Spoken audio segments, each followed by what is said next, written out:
You think the pressure to be beautiful is tough now? In our world of social media filters, $1,000 skincare routines, fad diets, and an endless list of cosmetic procedures? It's relentless, for sure. But take a moment and imagine a different kind of pressure.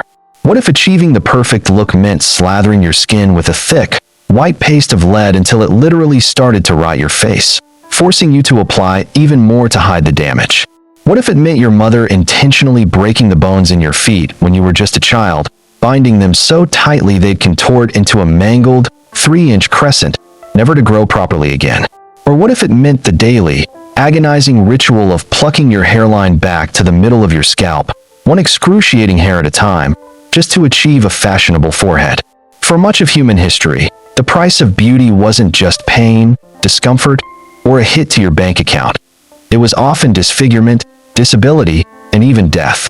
Today, we're digging up the deadliest, most gruesome beauty rituals ever practiced. Welcome, history lovers.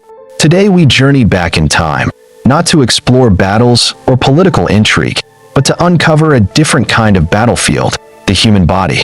From the opulent, candlelit palaces of Elizabethan England to the sequestered inner courts of imperial China, the quest for the perfect look has pushed people to some truly unimaginable and horrifying extremes.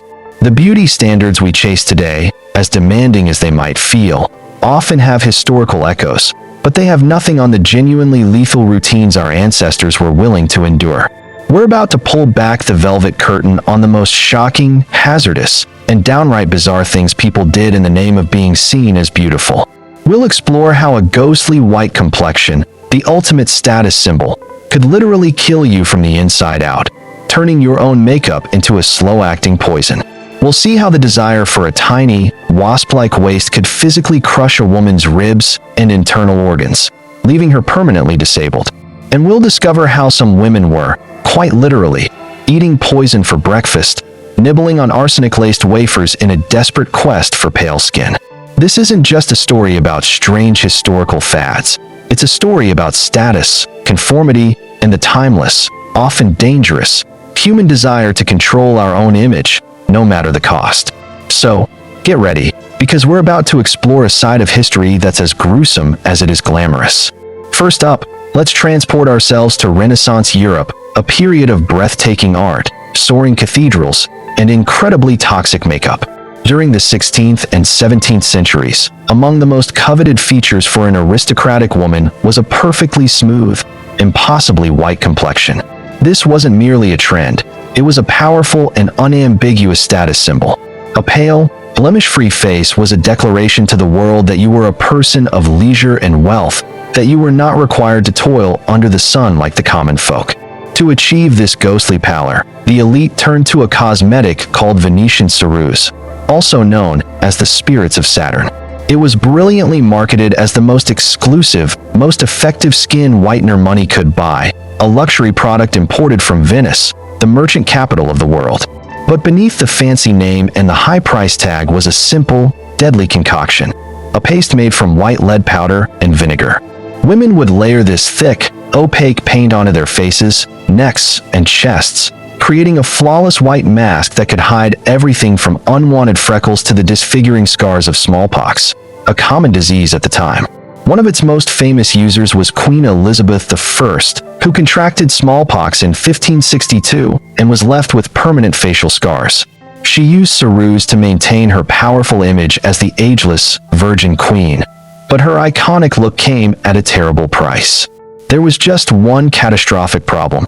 The lead was a potent poison. With each application, it was absorbed through the skin and into the bloodstream. Women would often leave the makeup on for a week at a time before removing it, sometimes with a cleanser containing even more toxins, like mercury, allowing the poison plenty of time to soak in. The lead began a horrifying assault on the body. Externally, it caused the skin to dry out, wrinkle, and rot.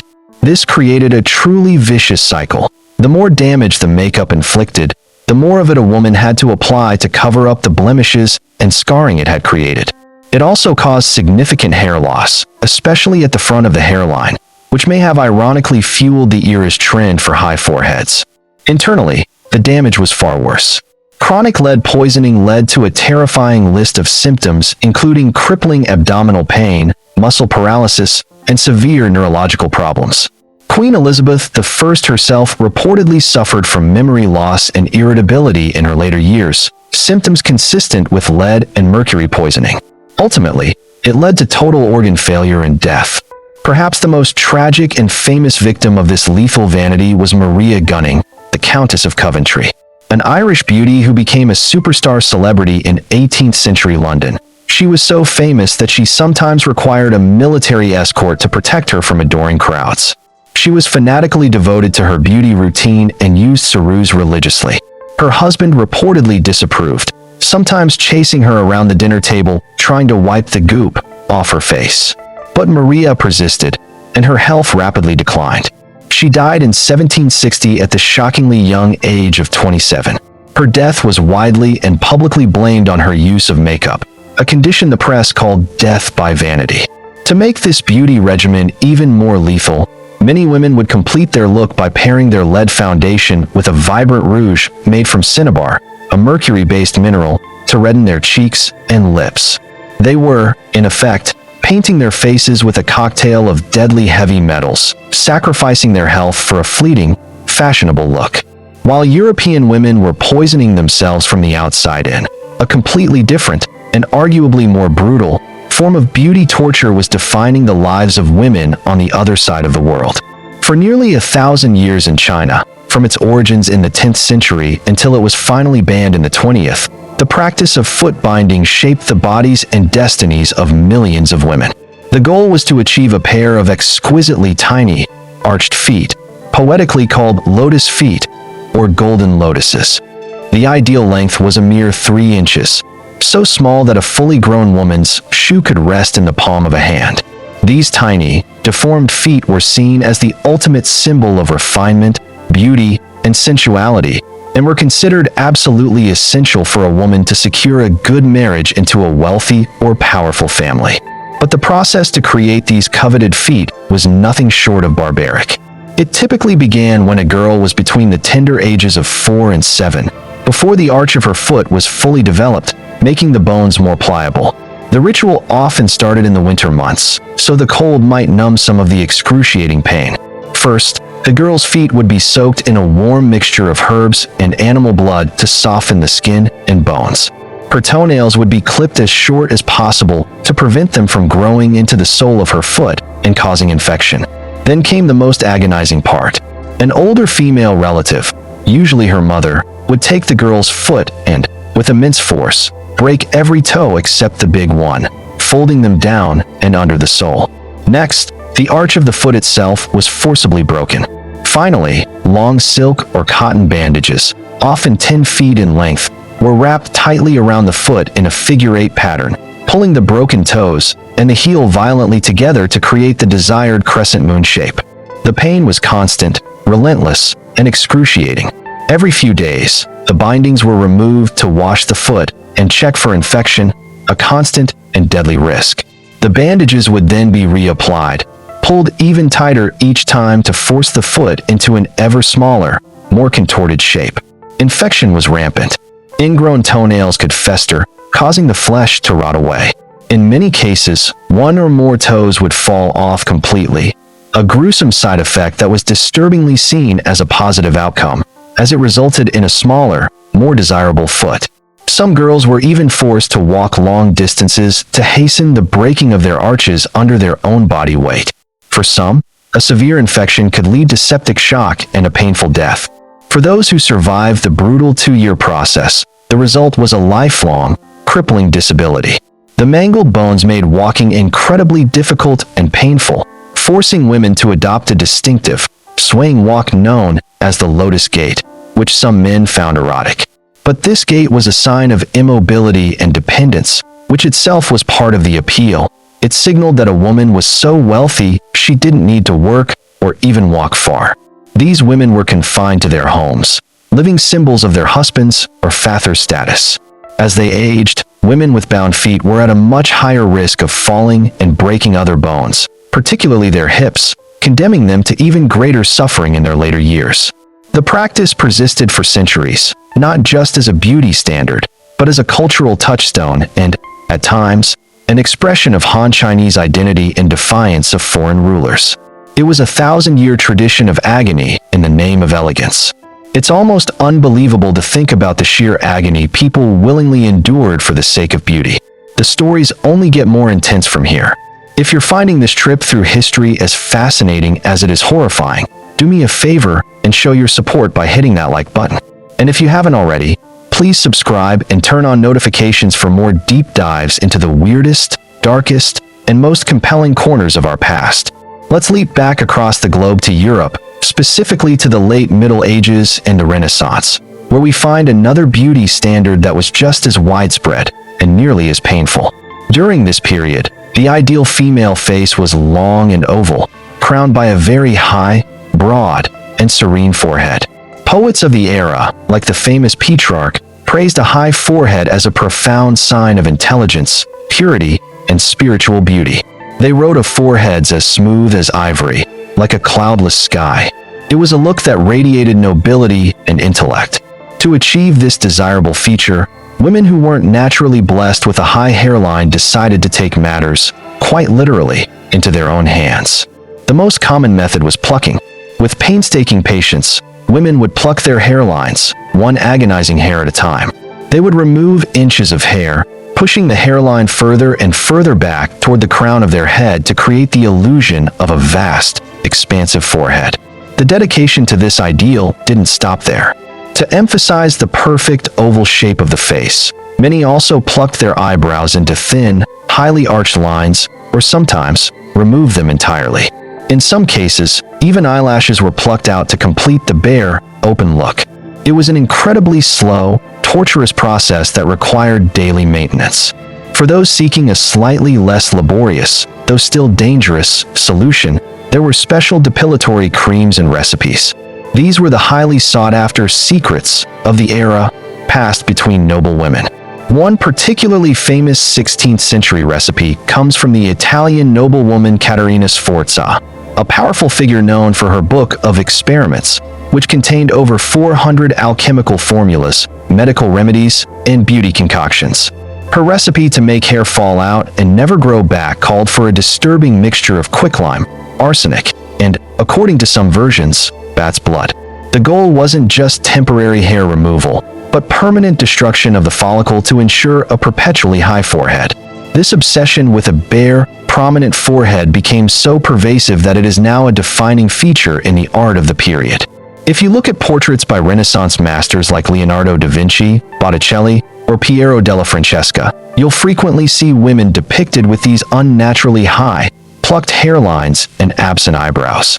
These paintings weren't just artistic license. They were a reflection of reality, cementing a painful trend as the very height of aristocratic beauty and intellectual grace. By the 19th century, the aesthetic pendulum had swung once again. The Victorian era became obsessed with an ideal of femininity that was defined by fragility, delicacy, and a certain ethereal weakness. The perfect woman was pale and luminous, with gently flushed cheeks and large, bright, liquid eyes. It was a look that, quite eerily, was almost identical to the appearance of someone suffering from tuberculosis, a disease then known as consumption, which was ravaging Europe at the time. This romanticized vision of sickness became so fashionable that it was dubbed consumptive chic. One of the darkest secrets to achieving this sickly chic look was to ingest arsenic. Yes, the infamous poison. Women could discreetly purchase small, sometimes decoratively packaged complexion wafers that were laced with arsenic and were meant to be nibbled on. These wafers were advertised in popular catalogs as a miracle cure for freckles, pimples, and any other facial blemish, promising to deliver a delicate, translucent complexion. In small, controlled doses, arsenic works by destroying red blood cells, which can induce a ghostly pallor in the skin. However, the line between a beautifying dose and a lethal one was terrifyingly thin. Chronic use of the poison led to a host of horrifying symptoms: vomiting, severe stomach pain, hair loss, damage to the nervous system, kidney failure, and eventually, a slow, agonizing death. Simultaneously, women were physically reshaping their bodies with another, more visible instrument of torture, the corset. While corsets had been a part of fashion for centuries, the Victorians took the practice of tight lacing to a new, breathtaking extreme. The goal was to achieve a dramatically exaggerated hourglass figure with a waist that was as tiny as physiologically possible. With the help of corsets reinforced with inflexible steel bones and metal eyelets that allowed for maximum tension, some women cinched their waists down to a mere 16 or 17 inches. To achieve this ideal, corsets were laced so tightly that they severely restricted breathing, often causing women to faint, a phenomenon so common it was seen as a sign of delicate femininity. But over time, this constant, immense pressure inflicted horrific damage on the body. It permanently deformed the rib cage, bending the lower ribs inward and misaligning the spine. Back muscles would atrophy to the point that many women could barely sit upright without the support of their corset. Internally, the situation was even more dire. Organs were compressed and dangerously displaced. Medical diagrams from the era show the liver being shoved out of place and the stomach and intestines being severely constricted, leading to chronic indigestion, constipation, and other debilitating health problems. For the sake of a fashionable silhouette, an entire generation of women was slowly, painfully crushing themselves from the inside out. Just when you think things can't get any weirder or more dangerous, history serves up another course. Let's travel back to ancient Rome and Greece, where some popular beauty treatments weren't just potentially hazardous, but were also just plain gross. For those seeking a youthful, restorative glow, wealthy women would indulge in luxurious mud baths. The secret ingredient? Crocodile dung. That's right, crocodile excrement was believed to possess powerful anti-aging properties and was a key component in high-end facials and skin-whitening creams. One can only imagine the smell and texture of this exclusive treatment. And if that wasn't strange enough for you, wealthy Roman women had another absolute must-have cosmetic in their beauty arsenal: gladiator sweat. After a fight, sweat would be scraped from the bodies of victorious gladiators using a special tool called a strigil. This sweat, known as gloios, was then collected into small clay or terracotta pots and sold at a high price in the marketplace outside the arena. It was believed that this sweat, imbued with the strength and virility of a powerful fighter, could improve the complexion, remove blemishes, and even act as a potent aphrodisiac.